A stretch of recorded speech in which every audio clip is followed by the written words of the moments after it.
नमस्कार. एकक दशक ही संकल्पना विद्यार्थ्यांना स्पष्ट करण्यासाठी हे बहुउपयोगी असं शैक्षणिक साहित्य या ठिकाणी मी तयार केलेलं आहे. यामध्ये गोट्यांनी खेळायला विद्यार्थ्यांना खूप आवडतं आणि त्यामुळे मी गोट्यांचा वापर केलेला आहे. अशा प्रकारे इथून गोट्या सोडायच्या आहेत एक एक एक करत आणि त्या दादाच्या प्रमाणात त्या पडत राहतात एकेका स्तंभामध्ये. जेव्हा 10 होऊन जातील तेव्हा त्या काय होणार आहेत, पुढल्या स्तंभामध्ये जाणार. विद्यार्थ्यांना आपण सांगू शकतो की 10 एकक म्हणजे एक दशक. या ठिकाणी 10 झाल्यानंतर ते पुढल्या रोमध्ये जातात आणि आपण विद्यार्थ्यांना सांगू शकतो की 10 एकक म्हणजे एक दशक.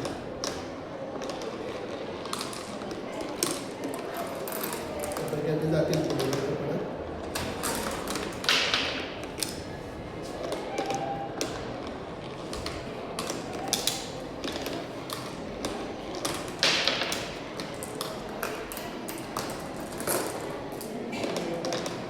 अशा प्रकारे